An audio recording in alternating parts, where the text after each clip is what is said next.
Acompáñeme porque ya está con nosotros el diputado Daniel Filmus. Filmus, ¿cómo está? Buenas noches. Buenas noches, Julián. ¿Cómo anda? Bueno, gracias por venir. Siguiéndote atentamente. Bueno, como siempre. Se me fue un poquito la historia, se estaba tratando de recorrer el camino de Macbeth. Me sorprendió, yo digamos, la verdad que la historia la vengo pensando hace ya mucho tiempo y me sorprendió esa situación donde ese Macbeth, el que se termina dando cuenta de todo el daño que ha hecho, pero más lo horroriza lo que él es capaz de hacer, ¿no? Con tal de retener el poder, con tal de seguir en el poder. Y la verdad que un poco me venía a cuento esto, ¿no? Digo, el gobierno en gran medida llegó al poder quizás con una idea determinada, con un imaginario. Para llevar a cabo eso se liberalizó las finanzas, se endeudaron, hubo muchas decisiones que se tomaron, pero todo eso tiene un impacto, tiene un correlato, y hoy lo estamos viendo. Sí, siempre hay dos lecturas de lo que está pasando con el gobierno, si fracasó o tuvo éxito, ¿no? Y yo soy de los que dicen que tuvo éxito, porque en realidad, más allá del narcisismo presidencial y el no reconocimiento, porque Macbeth reconoce en última instancia el horror que hizo, ¿no? El lunes ese que lo vimos a Macri ser como él piensa que es, le echó la culpa al pueblo de no haberlo votado y después le ejó la culpa a la oposición de los desmanejos de la economía y de la crisis que estamos viviendo. Hay un reconocimiento, digamos, implícito. Sí, pero está claro que el objetivo que tuvo el gobierno es el que hoy estamos viendo, y el horror de Macbeth tiene que ver con el horror que es el hambre. Es un horror que un país que puede alimentar 400 millones de personas tenga un cuarto de su población en situación de hambre, ya no solo de pobreza, sino también de hambre. Entonces, lo que hoy vimos en el Congreso, que quizás tiene que ver con darse cuenta de dos cosas. Uno, de que la oposición unida iba a ganar de cualquier manera, y tiene que plegarse el gobierno a la oposición en algo que el Ejecutivo podía haber resuelto con un decreto. Obliga a la oposición, y eso es muy saludable en el sentido de que, primero, estamos todos unidos, y segundo, que funciona el Congreso, porque mientras que yo hablo con vos, y mientras que nos está mirando la gente en su casa, tiene que saber que este gobierno, que dijo que venía a defender la institucionalidad del país, tuvo paralizado el Congreso meses. El año pasado tuvimos 2 sesiones ordinarias, este año tuvimos 1 sesión ordinaria. Entonces, realmente alguien que defiende la República tiene que defender los diferentes poderes, y este es un gobierno que ha desconocido históricamente al legislativo. ¿Por qué se paralizó el Congreso? Porque el gobierno no da quórum para funcionar, porque no siempre la oposición estuvo unida para conseguir la mitad más 1, y porque cuando lo logramos, como son temas donde ellos tienen paralizadas las comisiones, necesitan los 2/3, como hoy. Hoy no hubiera alcanzado, la oposición alcanzaba a funcionar, pero no hubiera alcanzado a aprobar este proyecto. Por eso el Ejecutivo, viendo que la ciudadanía argentina se iba a dar cuenta que se estaba oponiendo a algo tan básico como cumplir con la ley de emergencia alimentaria, que tuvo que dar quórum. Tuvo que dar quórum y después votar favorablemente, ¿no? Y hay que decir, porque es un dolor haber votado la ley de hoy. No es que nosotros votamos, mirá que bien ganamos y pusimos una ley de emergencia alimentaria. Es el resultado de algo que nosotros sabemos y que vos como economista lo manifestás siempre. La pobreza no se resuelve con planes sociales, sino que la pobreza y el hambre es el resultado de un programa económico. El programa económico que aplicó el gobierno no podía dar otro resultado que no sea este. Ellos lo sabían, pero justamente el objetivo era beneficiar a unos pocos, al sector financiero, al sector agroexportador, a aquellos que realmente se las llevaron todas, mientras que nuestra gente lo sufre de esta manera. Pero ¿por qué el gobierno no quiere reconocer que en la Argentina hay emergencia alimentaria? Bueno, te voy a citar 3 ministros, uno diciendo que vayan a comer a los comedores, otro diciendo que es un eslogan político, y otro diciendo que si están en la calle no tienen tiempo de trabajar. Realmente... ¿Pero eso que es una posición política hacia un sector de la sociedad que lo sigue acompañando el gobierno? Te voy a contar una historia que se conoce poco, pero que es la antítesis de la resolución de este gobierno. Como todo el mundo sabe, yo lo conocí a Néstor prácticamente el día que asumí, un par de días antes. Cuando aparte apenas asumimos, vamos a Entre Ríos a resolver conflictos que tienen que ver también con esto, con los docentes y el derecho a la educación que no se cumple, pero un día me llama Néstor en la segunda semana, yo todavía no lo conocía mucho, y tardo en llegar, yo estaba en el Ministerio de Educación por los piquetes, no sé si recordás esa época, Sí, estaba sí, en por 2003, supuesto. toda la Casa Rosada y la plaza totalmente colmada de piquetes y era imposible transitar, Sí. tardó como 1 hora en llegar desde 10 cuadras hasta la Casa de Gobierno. Y cuando entro, la secretaria me dice, pasa, yo no lo conocía mucho el presidente, entonces entro y lo veo que están mirando la ventana y yo no sé si interrumpirlo o no interrumpirlo, tocarle el hombro, decirle Néstor. No tenías confianza con él. Claro, no, entonces salgo y le digo a la secretaria, me dice, no, sí sabe que estás vos, pero Está mirando parecía por que la estaba ventana. mirando por la ventana. Sí. Y en un momento, porque él se da vuelta y me dice, Danielito, esto se resuelve con trabajo, no se resuelve ni con represión ni con planes. Vamos a dar trabajo y se va a normalizar la situación. Y me parece que ese es el eje central. Este gobierno desvaloriza el trabajo de los argentinos y de las argentinas. Este gobierno, hoy leímos 2 datos tremendos. Uno, lo que es la capacidad ociosa de la industria, ya superando la del 2002, con 55 o 58% de capacidad ociosa, y después el dato de la inflación. Pero el dato de la inflación agravado que en lo que es la comida, aumentó el 58% en el último año. Sí, y además que se desfinancia al Estado solamente para compensar en parte el aumento de los alimentos, digo, porque sacaron los puntos de IVA, pero eso no se puede hacer permanentemente, eso se hace una vez. No, por supuesto, pero al mismo tiempo, insisto, nosotros llegamos a la votación hoy por algo que el gobierno podía haber resuelto con un decreto. Por eso yo quiero comparar las dos estrategias, la de Néstor, presidente, con Alberto, jefe de gabinete, diciendo esto es trabajo. La desocupación, nosotros teníamos más desocupados que votos. Nosotros habíamos llegado, ¿no?, con el 22% de los votos y cerca del 25% de desocupación, ¿no? Y bajó al 7%, y un gobierno que ya volvió a los 2 dígitos de desocupación. Cuando en una familia la propia rutina cotidiana, que implica que el padre vaya a trabajar todos los días y que los chicos vayan a la escuela todos los días, cuando eso empieza a estar en juego, realmente hay un peligro grandísimo y es el que se expresa en las calles. Miguel Ángel Pichetto dijo en las últimas horas, candidato a la vicepresidencia por el oficialismo, dijo, bueno, esto no es Biafra, acá la situación de hambre no es como la que tenemos en África. Obviamente está tomando un parámetro que la verdad que yo no sé si en algún momento había que tomar en Argentina, pero que lo esté tomando ya es una señal, ¿no? Diciendo, bueno, atención en qué situación estamos. Pero la pregunta es, primero, ¿hay hambre en Argentina? Segundo, ¿cómo se generó eso en los últimos años?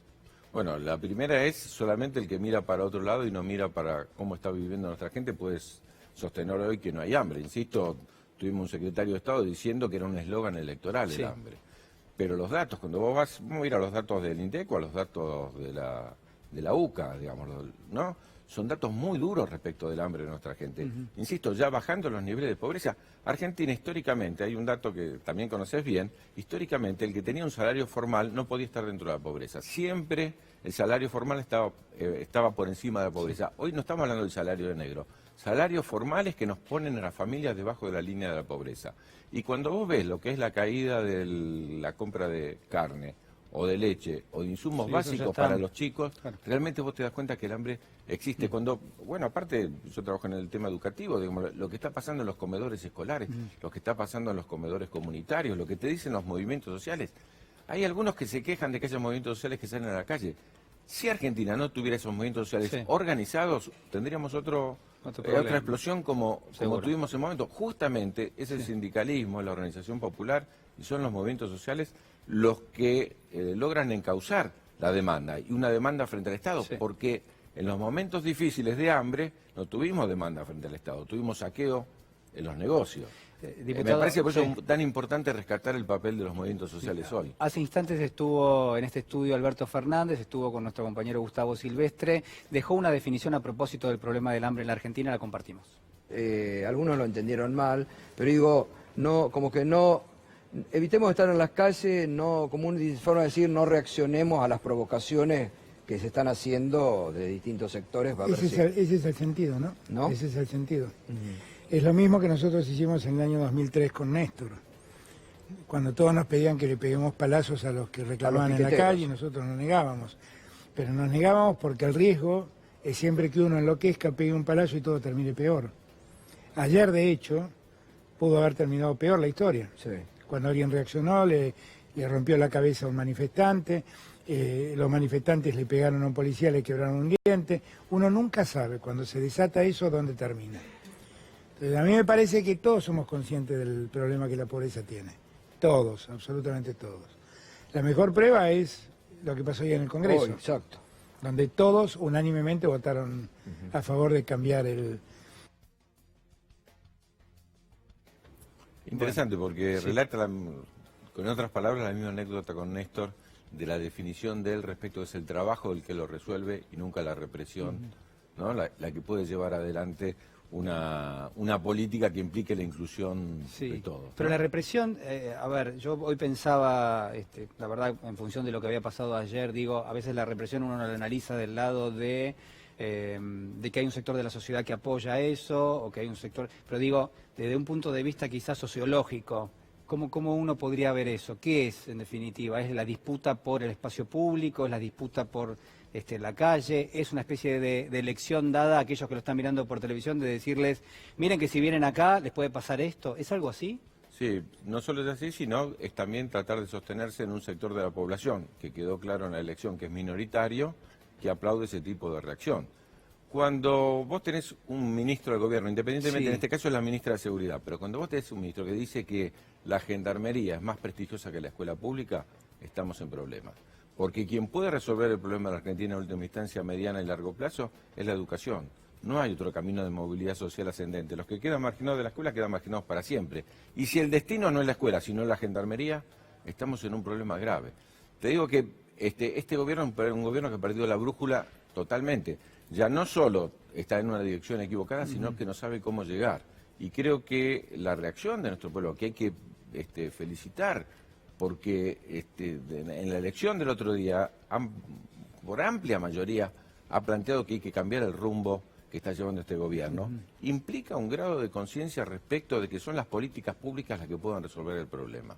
No es la represión, no es un gobierno de signo autoritario, un gobierno que niega el funcionamiento de los otros poderes, sino que son políticas económicas y que lo dice Alberto cada vez que tiene oportunidad. Se trata de reactivar la economía a partir de que podamos volver a consumir. Cuando él plantea el tema de los jubilados, plantea el tema de los maestros, plantea el tema de los trabajadores, y que ese es el eje principal para recuperar, como pasó quizás en buena medida en el 2003, en recuperar el mercado interno, y que eso es lo que nos va a generar un circuito virtuoso para recuperarnos, me parece que es central. Diputado Filmus, usted, bueno, obviamente ha sido ministro de Educación, sabe mucho del tema, es amigo también de Alberto Fernández, sé que le tiene muchísima confianza. Digo, ¿cómo imagina, sin decirle si va a ser ministro o no, porque es la pregunta que obviamente todavía usted no va a poder responderme, pero digo, ¿cómo imagina la educación a partir de diciembre en Argentina? Cobrando, vuelta a los signos, ¿no? Sí. Primer día de Néstor, ir a Entre Ríos a resolver el conflicto docente. 7 provincias nos pagaban los sueldos y los que pagaban con unos bonos que decían que eran pesos y no era. ¿Qué hizo el primer día Macri? Fue a devolverle las retenciones a las mineras, a un pequeñísimo sector. Cuando vos decís el signo de un gobierno está marcado por qué es lo que define como prioridad un presidente, ves lo que hace uno y lo que hace otro. Y yo creo que Alberto lo ha señalado, lo hemos acompañado en varios actos, pero entre otros en el que hizo en Exactas, que fue un pedacito del video, fue mostrado ayer en Tucumán, donde él plantea que nuevamente este país se construyó en base a la educación. Es la 1420 y la educación pública la que generó la posibilidad de integración nacional y de movilidad social ascendente. Lo vuelve a ver así y me parece que lo plantea como un eje central. Educación y ciencia y tecnología. Y te digo una cuestión más porque no es solamente por una cuestión individual de movilidad social ascendente. Es que si vos tenés un país agroexportador y que tiene la base en el sector financiero, necesitas una minoría muy cualificada y una mayoría descualificada. Si tenés un país industrial, necesitas toda una población con alta calificación para que pueda integrarse al mercado de trabajo. Esa es la diferencia. Un modelo de desarrollo u otro. Otra definición de Alberto Fernández hace minutos nada más, en este caso a propósito del presidente Macri, y cómo ve Alberto Fernández este momento de la Argentina. Presidente que no, le cuesta mucho entender que él es la causa del problema. Cuando uno habla con los inversores, uno se da cuenta que ya los inversores se han dado cuenta dónde está la causa del problema.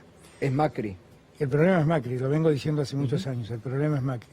Son sus políticas y es su incapacidad de dar respuesta inteligente a los problemas que existen.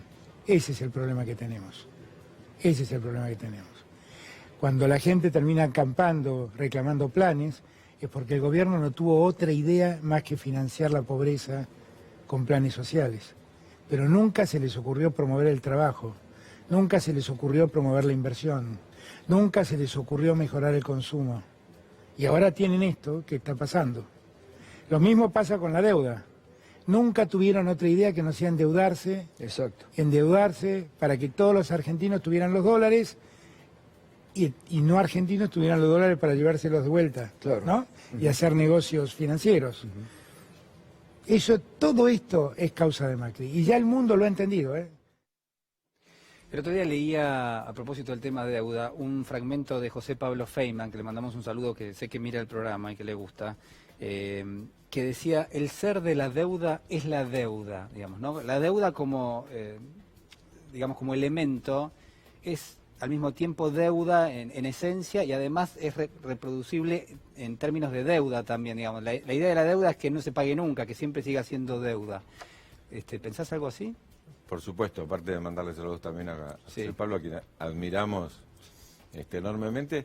Me parece que el tema de la deuda tiene que ver en primer lugar en los condicionantes, porque es distinta incluso a la deuda del 2003, porque esta deuda está claro que la tenemos con un Fondo Monetario Internacional, sí, que nos hizo adquirir esa deuda. Lo que es increíble es que los 2/3 de la deuda que tiene en los países con el Fondo Monetario Internacional lo tenga la Argentina. Eso ya es increíble, que seamos el principal